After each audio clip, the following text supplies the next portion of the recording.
Express ಎಟ್ 6ಗೆ ಸ್ವಾಗತ. ನಾನು Shubhashree Jain. High command ಅಂಗಳ ತಲುಪಿದ ರಾಜ್ಯ ಬಿಜೆಪಿಯ ಬಂಡಾಯದ ಚೆಂಡು. ಸೈನಿಕನ ವಿರುದ್ಧ ಬಿಜೆಪಿ ನಾಯಕರೇ ಮಾಡಿದ್ರ ಮೆಗಾ ಪ್ಲಾನ್. ರಾಜ್ಯದಲ್ಲಿ ಜೂನ್ 7ರ ನಂತರವೂ ಕಠಿಣ ಲಾಕ್ಡೌನ್ ವಿಸ್ತರಣೆ ಫಿಕ್ಸಾ? ಲಾಕ್ ಕಂಟಿನ್ಯೂ ಚರ್ಚೆ ಬೆನ್ನಲ್ಲೇ ಅನ್ಲಾಕ್ ಬಗ್ಗೆ ಸುಳಿವು ನೀಡಿದ್ದು ಯಾರು? ಇದೆಲ್ಲವನ್ನು ನೋಡೋಣ. ರಾಜ್ಯ ಬಿಜೆಪಿಯಲ್ಲಿನ ಬಂಡಾಯದ ಬೇಗುದಿ ಹೈಕಮಾಂಡ್ ಅಂಗಳ ತಲುಪಿತ.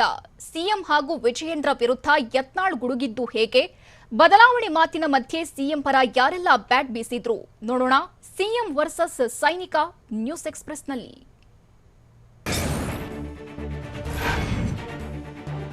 ರಾಜ್ಯ ಬಿಜೆಪಿಯ ಬಂಡಾಯದ ಚೆಂಡು ದೆಹಲಿ ಅಂಗಳ ತಲುಪಿದೆ. ನಾಯಕತ್ವ ಬದಲಾವಣೆ ಕೂಗು ಬೆನ್ನಲ್ಲೇ ದೆಹಲಿಗೆ ಬಿವೈ ವಿಜಯೇಂದ್ರ ಭೇಟಿ ನೀಡಿದ್ದಾರೆ. ರಾಜ್ಯ ಸರ್ಕಾರದ ವಿರುದ್ಧ ಸಚಿವ ಸಿಪಿ ಯೋಗೇಶ್ವರ್ ಅಪಸ್ವರ ಎತ್ತಾ ಇದ್ರು. ಇದೇ ಕಾರಣಕ್ಕೆ ಯೋಗೇಶ್ವರ್ ವಿರುದ್ಧ ಬಿಜೆಪಿ ಶಾಸಕರು ಆಕ್ರೋಶಗೊಂಡಿದ್ದಾರೆ. ಅಲ್ಲದೆ ಮೊನ್ನೆ ಶಾಸಕರು ಸಿಎಂ ಭೇಟಿ ಮಾಡಿ ಆಕ್ರೋಶ ವ್ಯಕ್ತಪಡಿಸಿದ್ರು. ಇದೇ ವಿಚಾರವಾಗಿ ಚರ್ಚಿಸೋಕೆ ದೆಹಲಿಗೆ ಬಿವೈ ವಿಜಯೇಂದ್ರ ಭೇಟಿ ನೀಡಿದ್ದಾರೆ ಅಂತ ಹೇಳಲಾಗ್ತಾ ಇದೆ. ಆದ್ರೆ ಪರ್ಸನಲ್ ಕೆಲಸಕ್ಕೆ ಬಂದಿದ್ದೀನಿ ಅಂತ ವಿಜಯೇಂದ್ರ ಸ್ಪಷ್ಟನೆ ನೀಡಿದ್ದಾರೆ.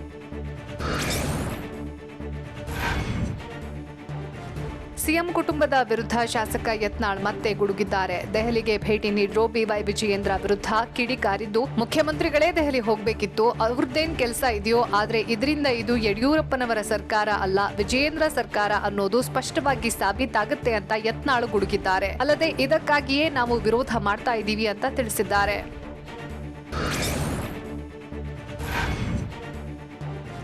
ಸಿಪಿ ಯೋಗೇಶ್ವರ್ ವಿರುದ್ಧ ಕ್ರಮ ಕೈಗೊಳ್ಳೋ ಶಕ್ತಿ ಯಡಿಯೂರಪ್ಪಗೆ ಇಲ್ಲ ಅಂತ ಶಾಸಕ ಬಸನಗೌಡ ಪಾಟೀಲ್ ಯತ್ನಾಳ್ ಹೇಳಿದ್ದಾರೆ. ಅಲ್ಲದೆ ಯೋಗೇಶ್ವರ್ ಅವರನ್ನ ಉಪಮುಖ್ಯಮಂತ್ರಿ, ಇಂಧನ ಮಂತ್ರಿ ಮಾಡಿದ್ರೂ ಆಶ್ಚರ್ಯ ಇಲ್ಲ, ಅವರನ್ನ ವಜಾ ಮಾಡುವ ಪ್ರಶ್ನೆಯೇ ಇಲ್ಲ ಅಂತ ತಿಳಿಸಿದ್ದಾರೆ. ಜೊತೆಗೆ ಮುರುಗೇಶ್ ನಿರಾಣಿ, ಯೋಗೇಶ್ವರ್ ಒಂದೇ ಕೋಟಾದಲ್ಲಿ ಮಂತ್ರಿಯಾದವರು ಅಂತ ಕಿಚಾಯಿಸಿದ್ದಾರೆ. ಮುಖ್ಯಮಂತ್ರಿ ಬಿಎಸ್ವೈ ಹಾಗೂ ಬಿವೈ ವಿಜಯೇಂದ್ರ ಕುರಿತ ಶಾಸಕ ಬಸನಗೌಡ ಪಾಟೀಲ್ ಯತ್ನಾಳ್ ಹೇಳಿಕೆಗೆ ಸಚಿವ ಉಮೇಶ್ ಕತ್ತಿ ತಿರುಗೇಟು ಕೊಟ್ಟಿದ್ದಾರೆ. ಎಲ್ಲರ ಮನೆಯಲ್ಲಿ ಎಲ್ಲವೂ ಸರಿಯಾಗಿರೋದಿಲ್ಲ, ಕೆಲವರು ಇದೇ ರೀತಿ ಇರ್ತಾರೆ ಅಂತ ಏನೂ ಮಾಡಕ್ಕಾಗೋದಿಲ್ಲ, ಹೀಗಂತ ಬಾಗಲಕೋಟೆಯಲ್ಲಿ ಸಚಿವ ಉಮೇಶ್ ಕತ್ತಿ ಹೇಳಿದ್ದಾರೆ.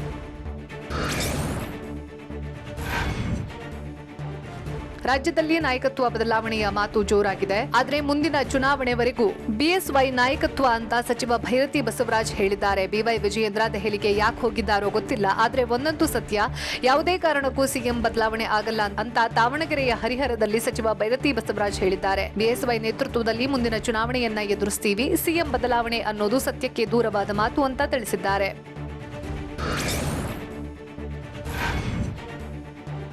ರಾಜ್ಯದಲ್ಲಿ ನಾಯಕತ್ವ ಬದಲಾವಣೆ ಮುಗಿದ ಅಧ್ಯಾಯ ಅಂತ ಹಾಸನದಲ್ಲಿ ಬಿಜೆಪಿ ಶಾಸಕ ಪ್ರೀತಂ ಗೌಡ ಹೇಳಿದ್ದಾರೆ. ಎಲ್ಲಾ ಚರ್ಚೆಗೆ ಬಿಜೆಪಿ ರಾಜ್ಯಾಧ್ಯಕ್ಷರೇ ಫುಲ್ ಸ್ಟಾಪ್ ಇಟ್ಟಿದ್ದಾರೆ. ಯಾರೂ ಕೂಡ ಈ ಬಗ್ಗೆ ಮಾತನಾಡದಂತೆ ರಾಜ್ಯಾಧ್ಯಕ್ಷರು ಕಟ್ಟುನಿಟ್ಟಿನ ಸೂಚನೆ ಕೊಟ್ಟಿದ್ದು, ರಾಜ್ಯಾಧ್ಯಕ್ಷರೇ ಹೇಳಿದ ಮೇಲೆ ಅದೇ ಫೈನಲ್, ನಂತರ ಎರಡನೇ ಅಧ್ಯಾಯ ಇರೋದಿಲ್ಲ, ಅದಕ್ಕೆ ನಾನು ಕೂಡ ಬದ್ಧ ಅಂತ ಪ್ರೀತಂ ಗೌಡ ಹೇಳಿದ್ದಾರೆ.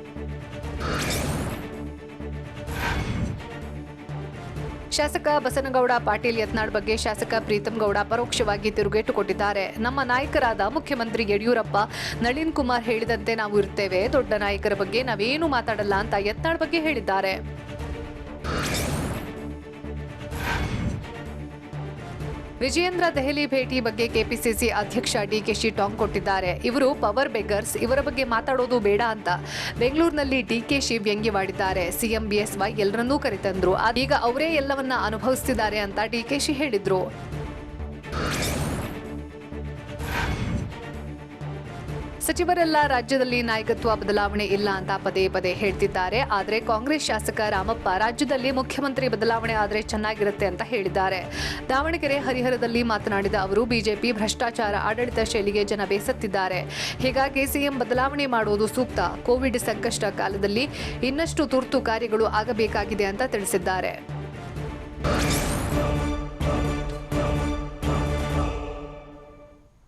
ನಾಯಕತ್ವ ಬದಲಾವಣೆ ಕೂಗೆತ್ತಿದ ಸೈನಿಕನಿಗೆ ಆಘಾತ ಕಾದಿದ್ಯಾ? ಸಿಬಿವೈ ವಿರುದ್ಧ ಬಿಜೆಪಿ ನಾಯಕರೇ ಮಾಡಿದ್ರ ಮೆಗಾ ಪ್ಲಾನ್. ಬಿಎಸ್ವೈ ಪರ ಶಕ್ತಿ ಪ್ರದರ್ಶಿಸಲು ತೆರೆಮರೆಯಲ್ಲಿ ಲಿಂಗಾಯತ ಸ್ವಾಮೀಜಿಗಳ ಓಲೈಕೆಗೆ ಯತ್ನಿಸಿದ್ದು ಯಾರು? ನೋಡೋಣ ಸೈನಿಕ ಸಮರ ನ್ಯೂಸ್ ಎಕ್ಸ್‌ಪ್ರೆಸ್‌ನಲ್ಲಿ. ನಾಯಕತ್ವ ಬದಲಾವಣೆ ಕೂಗೆತ್ತಿದ್ದ ಸಚಿವ ಸಿಪಿ ಯೋಗೇಶ್ವರ್ಗೆ ಆಘಾತ ಎದುರಾಗಿದೆ. ಸಿಪಿವೈ ವಿರುದ್ಧ ಮೆಗಾ ಪ್ಲಾನ್ ಮಾಡಿದ್ದು ಸೈನಿಕನನ್ನ ಹಣಿಯೋದಕ್ಕೆ ಬ್ರಹ್ಮಾಸ್ತ್ರವನ್ನೇ ಪ್ರಯೋಗಿಸುವ ಸಾಧ್ಯತೆಗಳಿದೆ. ಮೆಗಾಸಿಟಿ ಹಗರಣದ ಸಿಐಡಿ ತನಿಖೆಗೆ ಕೋರಿ megacity site members welfare association ಮನವಿ ಮಾಡಿದೆ. ಸಿಪಿ ಯೋಗೇಶ್ವರ್ ಡಿಸ್ಚಾರ್ಜ್ ಅಪ್ಲಿಕೇಶನ್ ಉಲ್ಲೇಖಿಸಿ ಸಿಐಡಿಗೆ ಪ್ರಕರಣದ ತನಿಖೆ ಕೋರಿ ಅಸೋಸಿಯೇಷನ್ ರೆಫರೆನ್ಸ್ ಸಲ್ಲಿಸಿದೆ. ಯೋಗೇಶ್ವರ್ ಕಂಪನಿಯ ನಿರ್ದೇಶಕರ ವಿರುದ್ಧ ತನಿಖೆಗೆ ಮನವಿ ಮಾಡಲಾಗಿದೆ. ಸಿಐಡಿಗೆ ಸಲ್ಲಿಕೆಯಾದ ರೆಫರೆನ್ಸ್ನಲ್ಲಿ ಹಲವು ಅಂಶಗಳನ್ನು ಉಲ್ಲೇಖಿಸಲಾಗಿದೆ. 1995ರಿಂದ 2000ನೇ ಇಸ್ವಿಯವರೆಗೆ 9,000 ಗ್ರಾಹಕರಿಂದ 70 ಕೋಟಿ ಸಂಗ್ರಹ ಮಾಡಿ ವಜ್ರಗಿರಿ ಟೌನ್ಶಿಪ್ ಸದಸ್ಯರ ಹಣದಿಂದ ಕಂಪನಿ ವ್ಯವಹಾರ ನಡೆಸಿದೆ. ಸೀರಿಯಸ್ ಫ್ರಾಡ್ ಇನ್ವೆಸ್ಟಿಗೇಷನ್ ಆಫೀಸ್ ಈ ಬಗ್ಗೆ ವರದಿ ನೀಡಿದೆ. ಈ ಹಿಂದೆ ಕೇಸ್ ಬಗ್ಗೆ ಸಿಐಡಿ ತನಿಖೆ ನಡೆಸಿದ್ರೂ ಪ್ರಯೋಜನವಾಗಿಲ್ಲ ಅಂತ ರೆಫರೆನ್ಸ್ನಲ್ಲಿ ತಿಳಿಸಲಾಗಿದೆ. ಬಹುಕೋಟಿ ಐಎಂಎ ಆಂಬಿಡೆಂಟ್ ಕೇಸ್ಗಳಂತೆ ಮೆಗಾಸಿಟಿ ಕೇಸ್ ತನಿಖೆ ಆಗಬೇಕು ಅಂತ megacity site members welfare association ಮನವಿ ಮಾಡಿದೆ. ಐಎಂಎ ಆಂಬಿಡೆಂಟ್ ಕೇಸ್ಗಳಲ್ಲಿ ನೊಂದವರಿಗೆ ಪರಿಹಾರ ಸಿಕ್ಕಿದೆ. ಅದರಂತೆ ಮೆಗಾಸಿಟಿ ಹಗರಣದಲ್ಲೂ ತನಿಖೆಯಾಗಿ ನ್ಯಾಯ ಸಿಗಬೇಕು ಅಂತ ಸಿಐಡಿಗೆ ಸಲ್ಲಿಸಿರುವ ರೆಫರೆನ್ಸ್ನಲ್ಲಿ ಅಸೋಸಿಯೇಷನ್ ಉಲ್ಲೇಖಿಸಲಾಗಿದೆ. ರಾಜ್ಯ ಬಿಜೆಪಿ ವಿರುದ್ಧ ಸಿಡಿದೆದ್ದಿರುವ ಸಿಪಿ ಯೋಗೇಶ್ವರ್ಗೆ ಸಚಿವ ಸ್ಥಾನಕ್ಕೆ ತನಿಖೆಗೆ ಕೋರಿದ ರೆಫರೆನ್ಸ್ ಕುತ್ತು ತರುತ್ತಾ ಅನ್ನೋ ಪ್ರಶ್ನೆ ಉದ್ಭವಿಸಿದೆ. ಅಲ್ಲದೆ ಸಚಿವ ಸ್ಥಾನಕ್ಕೆ ರಾಜೀನಾಮೆ ಕೊಡಬೇಕು ಅಂತ ಹಗರಣ ಮುನ್ನೆಲೆಗೆ ಬಂತ ಅನ್ನೋ ಅನುಮಾನವೂ ಮೂಡಿದೆ. ಈ ಹಿಂದೆ ಎಂಎಲ್ಸಿ ಮಾಡುವ ವೇಳೆನೂ ಮೆಗಾಸಿಟಿ ಹಗರಣ ಪ್ರಸ್ತಾಪ ಮಾಡಲಾಗಿತ್ತು. ಸಚಿವ ಸ್ಥಾನ ನೀಡುವ ವೇಳೆನೂ ಮೆಗಾಸಿಟಿ ಹಗರಣ ಮುನ್ನೆಲೆಗೆ ಬಂದಿತ್ತು. ಈ ಹಿಂದೆ ಮೆಗಾಸಿಟಿ ವಿಚಾರ ಪ್ರಸ್ತಾಪಿಸಿದ್ದ ಎಂಪಿ ರೇಣುಕಾಚಾರ್ಯ ಈಗ ಮತ್ತೆ ಯೋಗೇಶ್ವರ್ ಬಂಧನಕ್ಕೆ ಆಗ್ರಹಿಸಿದ್ದಾರೆ. ನಿವೇಶನ ನೀಡುವುದಾಗಿ 70 ಕೋಟಿ ವಂಚನೆ ಆರೋಪ ಮಾಡಿದ್ದಾರೆ ಅಂತ ಮೆಗಾಸಿಟಿ ಡೆವಲಪರ್ಸ್ ಮತ್ತು ಬಿಲ್ಡರ್ಸ್ ವಿರುದ್ಧ ಸೈಟ್ ಮೆಂಬರ್ಸ್ ವೆಲ್ಫೇರ್ ಅಸೋಸಿಯೇಷನ್ ಆರೋಪ ಮಾಡಿತ್ತು. ಇಡೀ ಪ್ರಕರಣದ ತನಿಖೆ ನಡೆಸಿದ್ದ ಸಿಐಡಿ 37 ಕೋಟಿ ರೂಪಾಯಿ ವಂಚನೆ ಮಾಡಿದ್ದಾರೆ ಅಂತ ಯೋಗೇಶ್ವರ್ ಮತ್ತು ಇತರೆ ಆರೋಪಿಗಳ ವಿರುದ್ಧ ಚಾರ್ಜ್ ಶೀಟ್ ಸಲ್ಲಿಸಿತ್ತು. ಆದರೆ ಚಾರ್ಜ್ ಶೀಟ್ನಲ್ಲಿ ಕಂಪನಿಯ ಹೆಸರು ಉಲ್ಲೇಖಿಸಿರಲಿಲ್ಲ. ಹೀಗಾಗಿ ವಿಶೇಷ ಕೋರ್ಟ್ನಲ್ಲಿ ಡಿಸ್ಚಾರ್ಜ್ ಅಪ್ಲಿಕೇಶನ್ ಸಲ್ಲಿಸಿದ್ದು ಸಿಐಡಿ ಇದನ್ನ ಪ್ರಶ್ನಿಸಬೇಕಿದೆ. ಸಿಎಂ ಬದಲಾವಣೆ ಕೂಗಿನ ಬೆನ್ನಲ್ಲೇ ಒಗ್ಗಟ್ಟಿಗೆ ಪ್ಲಾನ್ ನಡೆದಿದೆ. ಲಿಂಗಾಯತ ಸಮುದಾಯದ ಶಕ್ತಿ ಪ್ರದರ್ಶನಕ್ಕೆ ಅಖಾಡಕ್ಕೆ ಸಿದ್ಧವಾಗ್ತಾ ಇದೆ. ಸಿಎಂ ಪರ ಸ್ವಾಮೀಜಿಗಳನ್ನ ಎಂಟ್ರಿ ಕೊಡಿಸೋದಕ್ಕೆ ಪ್ಲಾನ್ ನಡೆಸಿದ್ದು ತೆರೆಮರೆಯಲ್ಲಿ ಲಿಂಗಾಯತ ಸ್ವಾಮೀಜಿಗಳ ಓಲೈಕೆ ಯತ್ನ ಮಾಡಲಾಗ್ತಾ ಇದೆ.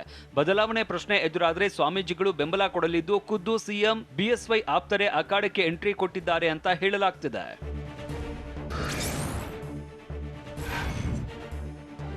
ಸರ್ಕಾರದ ಕಾರ್ಯವೈಖರಿ ವಿರುದ್ಧ ಸಚಿವ ಸಿಪಿ ಯೋಗೇಶ್ವರ್ ಗುಡುಗಿದ್ರು. ಮತ್ತೊಂದು ಕಡೆ ಸಿಎಂ ಬಿಎಸ್ ಯಡಿಯೂರಪ್ಪ ಬದಲಾವಣೆ ಕೂಗು ಕೇಳಿ ಬರ್ತಾ ಇದೆ. ಹೀಗಾಗಿ ಸಿಎಂ ಬಿಎಸ್ವೈ ಪರ ಸ್ವಾಮೀಜಿಗಳನ್ನ ಎಂಟ್ರಿ ಕೊಡಿಸೋದಕ್ಕೆ ಪ್ರಯತ್ನ ನಡೆಸಲಾಗ್ತಾ ಇದೆ. ಸಿಎಂ ಬಿಎಸ್ ಯಡಿಯೂರಪ್ಪರ ಕೆಲ ಆಪ್ತರಿಂದಲೇ ಪ್ಲಾನ್ ನಡೆದಿದ್ದು ಲಿಂಗಾಯತ ಸ್ವಾಮೀಜಿಗಳ ಮೂಲಕ ಹೇಳಿಕೆ ಕೊಡಿಸೋದಕ್ಕೆ ತಂತ್ರ ಹೆಣೆಯಲಾಗಿದೆ. ಈ ಮೂಲಕ ಸಮುದಾಯದ ಬೆಂಬಲ ಇದೆ ಎಂಬ ಸಂದೇಶ ರವಾನೆ ಮಾಡಲಿದ್ದಾರೆ. ಮುಖ್ಯಮಂತ್ರಿ ಬಿಎಸ್ ಯಡಿಯೂರಪ್ಪ ಲಿಂಗಾಯತ ಸಮುದಾಯದ ಮಾಸ್ ಲೀಡರ್. ಹೀಗಾಗಿ ಬಿಎಸ್ವೈ ಬೆನ್ನಿಗೆ ಲಿಂಗಾಯತ ಸಮುದಾಯದ ಭಾರಿ ಬೆಂಬಲ ಇದೆ. ಹೀಗಾಗಿ ಸ್ವಾಮೀಜಿಗಳಿಂದ ಹೇಳಿಕೆ ನೀಡಿ ಹೈಕಮಾಂಡ್ಗೆ ಸಮುದಾಯದ ಬೆಂಬಲ ಇದೆ ಅನ್ನೋ ಸಂದೇಶ ರವಾನಿಸುವುದಕ್ಕೆ ಪ್ಲಾನ್ ಮಾಡಲಾಗಿದೆ. ಸದ್ಯ ಸ್ವಾಮೀಜಿಗಳಿಂದ ಹೇಳಿಕೆ ಕೊಡಿಸುವ ಪ್ರಯತ್ನ ಅಷ್ಟೇ ನಡೆದಿದೆ. ಯಾವುದೇ ಸ್ವಾಮೀಜಿಗಳು ಬದಲಾವಣೆ ವಿಚಾರವಾಗಿ ಮಾತನಾಡಿಲ್ಲ. ಹೀಗಾಗಿ ಯಾವ್ಯಾವ ಸ್ವಾಮೀಜಿ ಸಿಎಂ ಪರ ನಿಲ್ತಾರೆ ಅನ್ನೋದು ತೀವ್ರ ಕುತೂಹಲ ಮೂಡಿಸಿದೆ.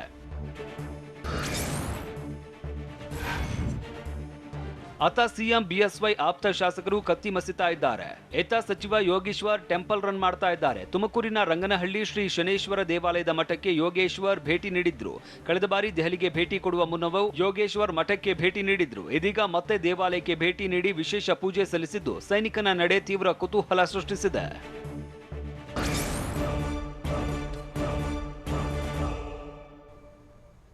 ರಾಜ್ಯದ ಲಾಕ್ಡೌನ್ ವಿಸ್ತರಣೆ ಭವಿಷ್ಯ ನಾಳೆಗೆ ನಿರ್ಧಾರವಾಗುತ್ತಾ? ಮ್ಯಾರಥಾನ್ ಲಾಕ್ಡೌನ್ ಮತ್ತೆ 7 ದಿನನ 15 ದಿನವ? ರಾಜ್ಯದಲ್ಲಿ ಕೊರೋನಾ ಕಡಿಮೆ ಆದ್ರಷ್ಟೇ ಅನ್ಲಾಕ್ ಅಂತ ಹೇಳಿದ್ಯಾರು? ಇದೆಲ್ಲವನ್ನು ನೋಡೋಣ ಮತ್ತೆ ಲಾಕ್ ಫಿಕ್ಸ್ ನ್ಯೂಸ್ ಎಕ್ಸ್‌ಪ್ರೆಸ್‌ನಲ್ಲಿ.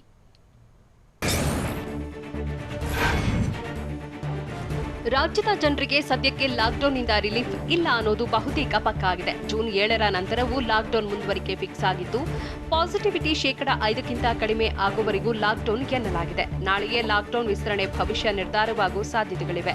ತಾಂತ್ರಿಕ ಸಮಿತಿ ವರದಿ ಆಧರಿಸಿ ಲಾಕ್ ಮಾಡಿಬಿಡ್ತಾರಾ ಅನ್ನೋ ಪ್ರಶ್ನೆ ಮೂಡಿದ್ದು, ಸಿಎಂ ಬಿಎಸ್ವೈ ಮೀಟಿಂಗ್ ಕುತೂಹಲ ಕೆರಳಿಸಿದೆ.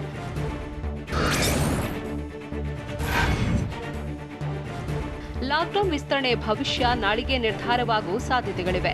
ನಾಳೆ ಕೋವಿಡ್ ಉಸ್ತುವಾರಿ ಸಚಿವರ ಜೊತೆ ಮುಖ್ಯಮಂತ್ರಿ ಬಿಎಸ್ ಯಡಿಯೂರಪ್ಪ ಸಭೆ ನಡೆಸಲಿದ್ದಾರೆ.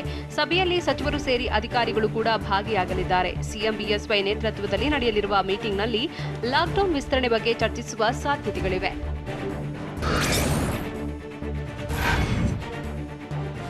ಲಾಕ್ಡೌನ್ ವಿಸ್ತರಣೆಗೆ ಖುದ್ದು ಸಚಿವರೇ ಒಲವು ವ್ಯಕ್ತಪಡಿಸಿದ್ದಾರೆ. ಹೀಗಾಗಿ ಜೂನ್ 7ರ ನಂತರವೂ ಲಾಕ್ಡೌನ್ ವಿಸ್ತರಣೆ ಫಿಕ್ಸ್ ಆಗಿದೆ ಎನ್ನಲಾಗಿದೆ.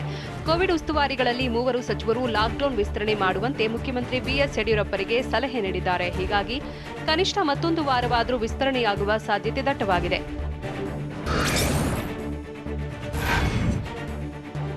ಕೊರೋನಾ ಕಡಿಮೆ ಆದರಷ್ಟೇ ಲಾಕ್ಡೌನ್ ತೆರವಿಗೆ ಸೂಚನೆ ನೀಡಿದ್ದಾರೆ ಅಂತ ಬೆಂಗಳೂರಿನಲ್ಲಿ ಆರೋಗ್ಯ ಸಚಿವ ಸುಧಾಕರ್ ಹೇಳಿದ್ದಾರೆ. ತಜ್ಞರು ವರದಿ ನೀಡಿದ್ದು ಅದನ್ನು ಮುಖ್ಯಮಂತ್ರಿ ಬಿಎಸ್ ಯಡಿಯೂರಪ್ಪಗೆ ನೀಡಿದ್ದೇನೆ. ರಾಜ್ಯದಲ್ಲಿ ಪಾಸಿಟಿವಿಟಿ 5% ಕಡಿಮೆ ಆಗಬೇಕು. ಅಲ್ಲದೆ 5,000ಕ್ಕೂ ಕಡಿಮೆ ಕೇಸ್ ಬಂದಾಗಷ್ಟೇ ಲಾಕ್ಡೌನ್ ತೆರವು ಮಾಡಲು ಸೂಚಿಸಿದ್ದಾರೆ. ಹಂತ ಹಂತವಾಗಿ ಕಡಿಮೆ ಮಾಡಲು ಹೇಳಿದ್ದು ರಾಜ್ಯದಲ್ಲಿ ಕೊರೋನಾ ಕಡಿಮೆಯಾಗಿದೆ. ಆದರೆ 5% ಕಡಿಮೆ ಆಗಿಲ್ಲ ಅಂತ ಆರೋಗ್ಯ ಸಚಿವ ಸುಧಾಕರ್ ಹೇಳಿದ್ದಾರೆ.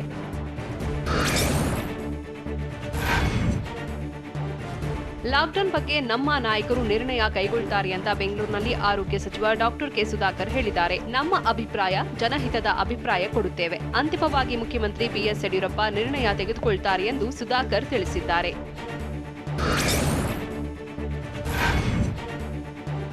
ರಾಜ್ಯದಲ್ಲಿ ಏಕಕಾಲಕ್ಕೆ ಅನ್ಲಾಕ್ ಮಾಡುವುದು ಬೇಡ. ಹಂತ ಹಂತವಾಗಿ ಲಾಕ್ಡೌನ್ ತೆರವು ಮಾಡಿದರೆ ಸೂಕ್ತ ಅಂತ ಬೆಂಗಳೂರಿನಲ್ಲಿ ಡಿಸಿಎಂ ಲಕ್ಷ್ಮಣ ಸವದಿ ಹೇಳಿದ್ದಾರೆ. ಲಾಕ್ಡೌನ್ ಮಾಡಿದರಿಂದ ಕೊರೋನಾ ಕಡಿಮೆಯಾಗಿದೆ. ಹೀಗಾಗಿ ಅನ್ಲಾಕ್ ಬಗ್ಗೆ ತಜ್ಞರ ಜೊತೆ ಚರ್ಚಿಸುತ್ತೇವೆ. ಅವರ ಅಭಿಪ್ರಾಯ ಪಡೆದು ಅಂತಿಮ ತೀರ್ಮಾನ ಮಾಡ್ತಾರೆ ಅಂತ ಡಿಸಿಎಂ ಲಕ್ಷ್ಮಣ ತಿಳಿಸಿದ್ರು. ಅಲ್ಲದೆ ಸೋಂಕು ಕಡಿಮೆ ಆಗದಿದ್ದರೆ ಅನ್ಲಾಕ್ ಮಾಡುವುದಿಲ್ಲ ಎಂದು ಸ್ಪಷ್ಟಪಡಿಸಿದರು.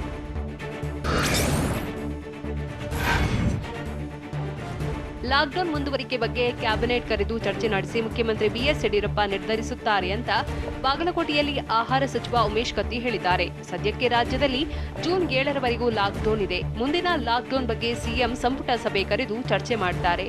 ಆಗ ಮುಂದುವರಿಸಬೇಕೋ ಬೇಡವೋ ಅಂತ ನಿರ್ಧಾರ ಮಾಡ್ತಾರೆ. ಜೂನ್ 7ಕ್ಕೆ ಲಾಕ್ಡೌನ್ ಮುಗಿಯುತ್ತೆ ಅಂತ ನನ್ನ ಅನಿಸಿಕೆ ಎಂದು ಉಮೇಶ್ ಕತ್ತಿ ಹೇಳಿದ್ದಾರೆ.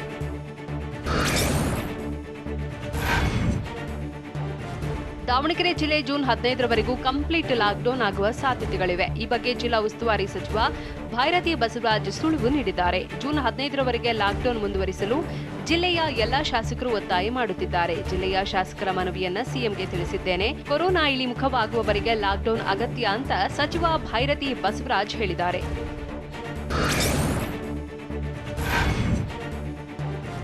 ಲಾಕ್ಡೌನ್ ವಿಸ್ತರಣೆ ವಿಚಾರವಾಗಿ ತಜ್ಞರು ತಮ್ಮ ಅಭಿಪ್ರಾಯವನ್ನ ನೀಡಿದ್ದಾರೆ. ಅಂತಿಮವಾಗಿ ಸರ್ಕಾರ ನಿರ್ಧಾರ ಕೈಗೊಳ್ಳುತ್ತೆ ಅಂತ ಬಿಬಿಎಂಪಿ ಮುಖ್ಯ ಆಯುಕ್ತ ಗೌರವ್ ಗುಪ್ತಾ ಹೇಳಿದ್ದಾರೆ. ಸರ್ಕಾರದ ಸೂಚನೆ ಮೇರೆಗೆ ನಾವು ಕೆಲಸ ಮಾಡ್ತಿದ್ದು ಸರ್ಕಾರದ ನಿರ್ಧಾರಕ್ಕೆ ನಾವು ಬದ್ಧ ಅಂತ ಹೇಳಿದ್ರು.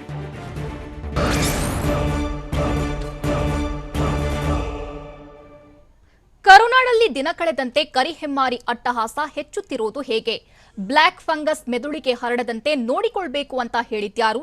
ದೇಶದ ಮೊದಲ ಚರ್ಮದ ಬ್ಲ್ಯಾಕ್ ಫಂಗಸ್ ಕೇಸ್ ಪತ್ತೆಯಾಗಿದ್ದು ಎಲ್ಲಿ? ನೋಡೋಣ ಭಯಾನಕ ಬ್ಲ್ಯಾಕ್ ನ್ಯೂಸ್ ಎಕ್ಸ್‌ಪ್ರೆಸ್‌ನಲ್ಲಿ.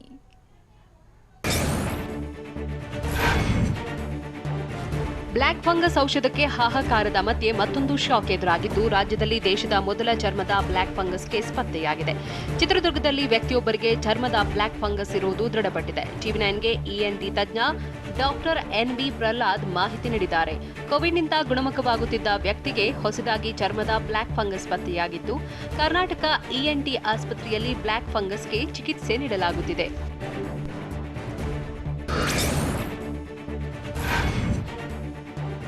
ಬ್ಲ್ಯಾಕ್ ಫಂಗಸ್ಗೆ ಔಷಧ ಕೊರತೆ ವಿಚಾರಕ್ಕೆ ಆರೋಗ್ಯ ಸಚಿವ ಸುಧಾಕರ್ ಪ್ರತಿಕ್ರಿಯಿಸಿದ್ದು, ಆಂಫೋಟೆರಿಸಿನ್ ಬಿ ಕೊರತೆ ಇದೆ, ಆದರೆ ತಕ್ಷಣಕ್ಕೆ ಬೇಕಾಗುವಷ್ಟು ಇಂಜೆಕ್ಷನ್ ನಮ್ಮಲ್ಲಿದೆ ಅಂತ ಹೇಳಿದ್ದಾರೆ. ಬೆಂಗಳೂರಲ್ಲಿ ಮಾತಾಡಿದವರು ಸರ್ಜರಿಗೂ ಮೆಡಿಸಿನ್ಗೂ ಯಾವುದೇ ಸಂಬಂಧವಿಲ್ಲ. ಆರಂಭದಲ್ಲಿ ಇಎನ್ಟಿ ತಜ್ಞರನ್ನ ಭೇಟಿ ಮಾಡಬೇಕು.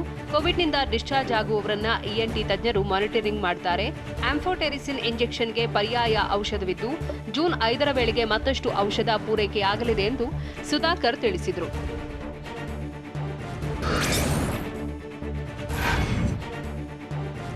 ರಾಜ್ಯದಲ್ಲಿ ದಿನ ಕಳೆದಂತೆ ಕರಿ ಹೆಮ್ಮಾರಿ ಅಟ್ಟಹಾಸ ಹೆಚ್ಚುತ್ತಿದೆ. ಹತೋಟಿಗೆ ಸಿಗದೆ ಬ್ಲಾಕ್ ಫಂಗಸ್ ಅಬ್ಬರಿಸುತ್ತಿದ್ದು ಸೋಂಕಿತರನ್ನು ಬಿಟ್ಟು ಬಿಡದೆ ಕಾಡ್ತಿದೆ.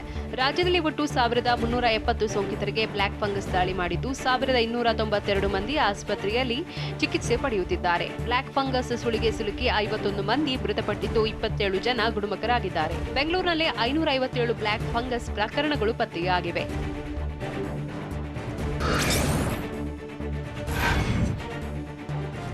ಕುಂದಾನಗರಿ, ಬೆಳಗಾವಿಯಲ್ಲೂ ಬ್ಲಾಕ್ ಫಂಗಸ್ ಆರ್ಭಟ ಹೆಚ್ಚಾಗಿದೆ. 2 ದಿನದಲ್ಲಿ 17 ಹೊಸ ಬ್ಲಾಕ್ ಫಂಗಸ್ ಕೇಸ್ ಪತ್ತೆಯಾಗಿದ್ದು ಜಿಲ್ಲೆಯಲ್ಲಿ ಬ್ಲಾಕ್ ಫಂಗಸ್ ಸೋಂಕಿತರ ಸಂಖ್ಯೆ 87ಕ್ಕೆ ಏರಿಕೆಯಾಗಿದೆ. 49 ಬ್ಲಾಕ್ ಫಂಗಸ್ ಸೋಂಕಿತರಿಗೆ ವಿಮ್ಸ್ ಆಸ್ಪತ್ರೆಯಲ್ಲಿ ಚಿಕಿತ್ಸೆ ನೀಡುತ್ತಿದ್ದು ಈಗಾಗಲೇ 10 ಜನರಿಗೆ ಯಶಸ್ವಿ ಶಸ್ತ್ರಚಿಕಿತ್ಸೆ ನೆರವೇರಿಸಲಾಗಿದೆ. ಜಿಲ್ಲೆಯ ಖಾಸಗಿ ಆಸ್ಪತ್ರೆಗಳಲ್ಲಿ 38 ಬ್ಲಾಕ್ ಫಂಗಸ್ ಸೋಂಕಿತರಿಗೆ ಚಿಕಿತ್ಸೆ ನೀಡಲಾಗುತ್ತಿದೆ ಅಂತ ಬೆಳಗಾವಿಯಲ್ಲಿ ಜಿಲ್ಲಾಧಿಕಾರಿ ಎಂಜಿ ಹಿರೇಮಠ ಹೇಳಿದ್ದಾರೆ.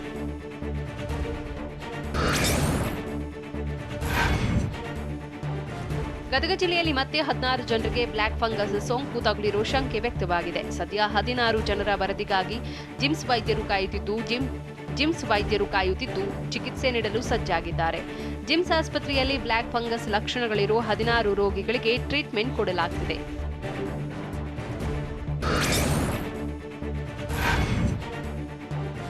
ತೀವ್ರ ಆತಂಕ ಮೂಡಿಸಿರೋ ಬ್ಲಾಕ್ ಫಂಗಸ್ ಬಗ್ಗೆ ಆರೋಗ್ಯ ಸಚಿವ ಡಾಕ್ಟರ್ ಕೆ ಸುಧಾಕರ್ ಬೆಚ್ಚಿ ಬೀಳೋ ಮಾಹಿತಿ ನೀಡಿದ್ದಾರೆ. ಬ್ಲಾಕ್ ಫಂಗಸ್ ಕಣ್ಣಿಗೆ ರೀಚ್ ಆದ್ರೆ ಕಣ್ಣನ್ನೇ ತೆಗೆಯಬೇಕು. ಹೀಗಾಗಿ ಬ್ಲಾಕ್ ಫಂಗಸ್ ಮೆದುಳಿಗೆ ಹರಡದಂತೆ ನೋಡಿಕೊಳ್ಳಬೇಕು ಅಂತ ಬೆಂಗಳೂರಿನಲ್ಲಿ ಆರೋಗ್ಯ ಸಚಿವ ಕೆ ಸುಧಾಕರ್ ಹೇಳಿದ್ರು. ಸೋಂಕಿತರನ್ನ ಕಾಡುತ್ತಿರೋ ಬ್ಲಾಕ್ ಫಂಗಸ್ಗೆ ಇದೀಗ ಮತ್ತಷ್ಟು ಆತಂಕ ಹೆಚ್ಚಾಗಿದೆ.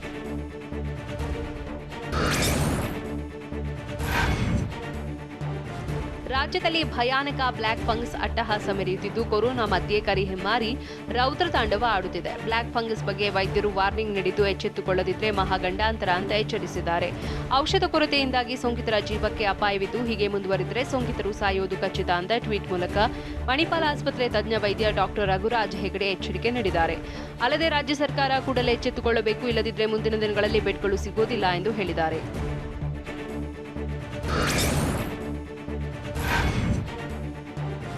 ಆಂಫೋಟೆರಿಸಿನ್ ಬಿ ಔಷಧ ಕೊರತೆಯಿಂದ ಭಾರಿ ಸಮಸ್ಯೆ ಆಗ್ತಿದೆ ಅಂತ ತಜ್ಞ ವೈದ್ಯ ಡಾಕ್ಟರ್ ರಘುರಾಜ್ ಹೆಗಡೆ ಆತಂಕ ವ್ಯಕ್ತಪಡಿಸಿದ್ದಾರೆ. ಸೂಕ್ತ ಔಷಧ ಸಿಗದೆ ಸೋಂಕಿತರ ಅಂಗಾಂಗಗಳನ್ನೇ ತೆಗೆಯುತ್ತಿದ್ದೇವೆ. ಕಳೆದ ವಾರ ಶಸ್ತ್ರಚಿಕಿತ್ಸೆ ಮಾಡಿ ಬ್ಲಾಕ್ ಫಂಗಸ್ ಸೋಂಕಿತನ ಒಂದು ಕಣ್ಣು ತೆಗೆದಿದ್ದೇವೆ. ಇದೀಗ ಮತ್ತೊಂದು ಕಣ್ಣಿಗೂ ಬ್ಲಾಕ್ ಫಂಗಸ್ ತಗುಲಿದೆ. ಅಲ್ಲದೆ ಆ ರೋಗಿಯ ಮೆದುಳಿಗೆ ಕೂಡ ಆವರಿಸಿಕೊಳ್ಳುತ್ತಿದೆ. ಈ ವಿಷಯವನ್ನು ಅವರ ಕುಟುಂಬಕ್ಕೆ ಹೇಗೆ ಹೇಳಲಿ ಅಂತ ವೈದ್ಯರು ಅಸಹಾಯಕತೆ ವ್ಯಕ್ತಪಡಿಸಿದ್ದಾರೆ.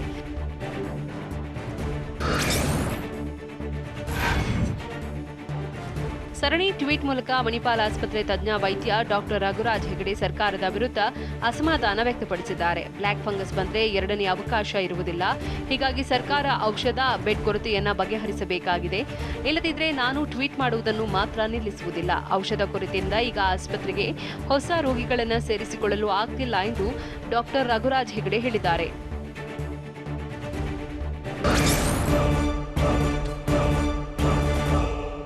ಕೊರೋನಾ 3ನೇ ಅಲೆ ಎದುರಿಸಲು ಸಿದ್ಧ ಅಂತ ಹೇಳಿದ್ಯಾರು? ಮೈಸೂರು ಡಿಸಿ ರೋಹಿಣಿ ಸಿಂಧೂರಿ ವಿರುದ್ಧ ಸಂಸದ ಪ್ರತಾಪ್ ಸಿಂಹ ಮತ್ತೆ ಕಿಡಿಕಾರಿದ್ದು ಹೇಗೆ? ತಪಾಸಣೆ ವೇಳೆ ಮಹಿಳಾ ಎಎಸ್ಐ ಮೇಲೆ ಹಲ್ಲೆ ಮಾಡಿದ್ದು ಯಾಕೆ? ನೋಡೋಣ ಕೊರೋನಾ ಘಾತ ನ್ಯೂಸ್ ಎಕ್ಸ್‌ಪ್ರೆಸ್‌ನಲ್ಲಿ. ರಾಜ್ಯದಲ್ಲಿ ಕೊರೋನಾ 3ನೇ ಅಲೆ ಎದುರಿಸಲು ಸಿದ್ಧತೆ ಮಾಡಿಕೊಂಡಿದ್ದೇವೆ ಅಂತ ಆರೋಗ್ಯ ಸಚಿವ ಕೆ ಸುಧಾಕರ್ ಹೇಳಿದ್ದಾರೆ. ಬೆಂಗಳೂರಿನಲ್ಲಿ ಮಾತನಾಡಿದ ಅವರು, ನಮ್ಮ ರಾಜ್ಯದಲ್ಲಿ ಅತಿ ಹೆಚ್ಚು ಮಕ್ಕಳ ತಜ್ಞರಿದ್ದಾರೆ. ಹಾಗಾಗಿ ಮಕ್ಕಳಿಗೆ ಸೂಕ್ತ ಚಿಕಿತ್ಸೆ ಕೊಡಿಸಲು ಪ್ರಯತ್ನಿಸಲಾಗ್ತಾ ಇದೆ ಅಂತ ಸಚಿವ ಡಾಕ್ಟರ್ ಕೆ ಸುಧಾಕರ್ ನುಡಿದಿದ್ದಾರೆ.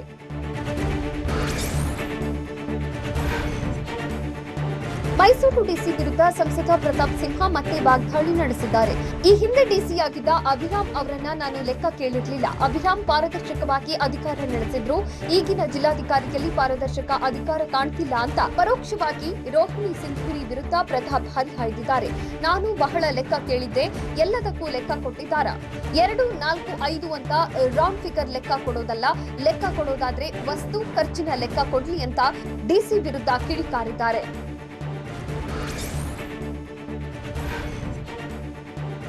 ಸ್ಟೆಪ್ ಡೌನ್ ಆಸ್ಪತ್ರೆಗಳ ಬಗ್ಗೆ ಕೇಳಿದ್ದೆ, ಅವರು ಉತ್ತರ ಕೊಟ್ಟಿದ್ದಾರಾ? ಸ್ವಿಮ್ಮಿಂಗ್ ಪೂಲ್ ಲೆಕ್ಕ ಕೇಳಿದ್ದೆ, ಅದಕ್ಕೆ ಲೆಕ್ಕ ಕೊಟ್ಟಿದ್ದಾರಾ? ಸುಮ್ಮನೆ ಹೋಟೆಲ್ಗೆ 4 ಕೋಟಿ ಅಂತ ಬರೆಯೋದಲ್ಲ ಅಂತ ಪ್ರಶ್ನೆಗಳ ಸುರಿಮಳೆ ಸುರಿಸಿ ಡಿಸಿ ವಿರುದ್ಧ ಪ್ರತಾಪ್ ಗುಡುಗಿದ್ದಾರೆ. ಯಾವುದಕ್ಕೆ ಎಷ್ಟು ಖರ್ಚಾಗಿದೆ ಅಂತ ಬಿಲ್ ಬೇಕಲ್ವಾ?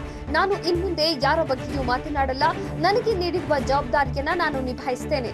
ಲಸಿಕೆ ಜವಾಬ್ದಾರಿಯನ್ನ ನಾನು ಮೇಲೆಳೆದುಕೊಂಡು ಮಾಡ್ತೇನೆ ಅಂತಾನು ಸಂಸದ ಪ್ರತಾಪ್ ಸಿಂಹ ತಿಳಿಸಿದ್ದಾರೆ.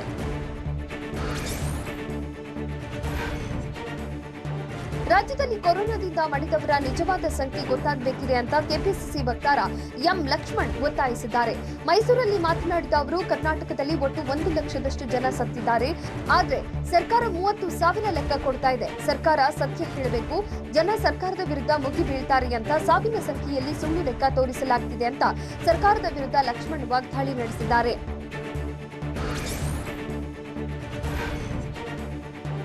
ಬೆಳಗಾವಿಯ ಬಿಮ್ಸ್ ಆಸ್ಪತ್ರೆ ಎದುರು ಪೊಲೀಸರು ರೋಗಿಗಳ ಸಂಬಂಧಿಕರ ನಡುವೆ ವಾಗ್ವಾದ ನಡೆದಿದೆ.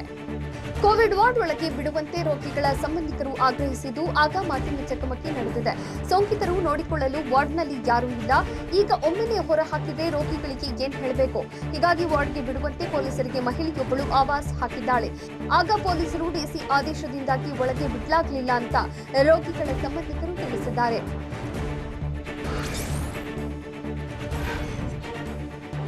ಕಲಬುರಗಿ ನಗರದ ರಾಷ್ಟ್ರಪತಿ ವೃತ್ತದಲ್ಲಿ ಯುವಕನೊಬ್ಬ ಎಎಸ್ಐ ಮೇಲೆ ಹಲ್ಲೆ ನಡೆಸಿದ್ದಾನೆ. ಮಾಸ್ಕ್ ಧರಿಸದ್ದನ್ನ ಪ್ರಶ್ನಿಸಿ ವಾಹನ ತಪಾಸಣೆ ಮಾಡಲು ಎಎಸ್ಐ ಸುಮಂಗಲ ಮುಂದಾಗಿದ್ದಾರೆ. ಆಗ ಮಹೇಶ್ ಎಂಬಾತ ಹಲ್ಲೆ ಮಾಡಿದ್ದಾನೆ. ಕರ್ತವ್ಯಕ್ಕೆ ಅಡ್ಡಿಗೊಳಿಸಿದ ಆರೋಪದ ಮೇಲೆ ಮಹೇಶ್ ವಿರುದ್ಧ ಅಶೋಕನಗರ ಠಾಣೆಯಲ್ಲಿ ದೂರು ದಾಖಲಾಗಿದೆ.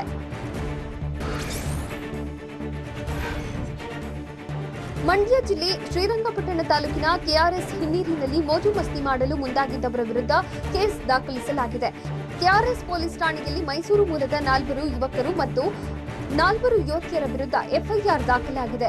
ಕೋವಿಡ್ ರೂಲ್ಸ್ ಬ್ರೇಕ್ ಮಾಡಿ ಜಿಲ್ಲಾ ಗಡಿ ದಾಟಿ ಬಂದಿದ್ದು, ಕೆಆರ್ಎಸ್ ಹಿನ್ನೀರಿಗೆ ಅತಿಕ್ರಮವಾಗಿ ಪ್ರವೇಶಿಸಿ ಮದ್ಯಪಾನ ಸೇವಿಸಿದ್ದ ವಿರುದ್ಧ ಕೇಸ್ ದಾಖಲು ಮಾಡಲಾಗಿದೆ. ಜೊತೆಗೆ 2 ವಾಹನಗಳನ್ನು ಪೊಲೀಸರು ಸೀಸ್ ಮಾಡಿದ್ದಾರೆ.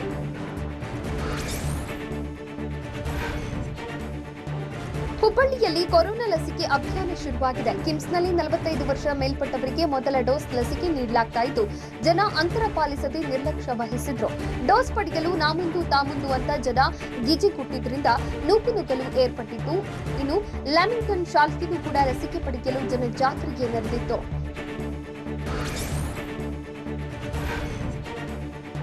ಉಡುಪಿ ಜಿಲ್ಲೆಯ 33 ಗ್ರಾಮಗಳನ್ನು ಕಂಪ್ಲೀಟ್ ಲಾಕ್ಡೌನ್ ಮಾಡಲು ಡಿಸಿ ಆದೇಶ ಹೊರಡಿಸಿದ್ದಾರೆ. ಪ್ರತಿ ಗ್ರಾಮದಲ್ಲಿ 50ಕ್ಕೂ ಹೆಚ್ಚು ಕೊರೋನಾ ಕೇಸ್ಗಳಿದ್ದು, ಮುನ್ನೆಚ್ಚರಿಕೆಯಾಗಿ ಸೀಲ್ ಮಾಡಲಾಗ್ತಾ ಇದೆ. ನಾಳೆಯಿಂದ ಜೂನ್ 7ರವರೆಗೆ ಗ್ರಾಮಗಳು ಲಾಕ್ ಆಗಲಿದ್ದು, ಮೆಡಿಕಲ್, ಕೃಷಿ ಚಟುವಟಿಕೆ ಅವಕಾಶ ಕಲ್ಪಿಸಲಾಗಿದೆ.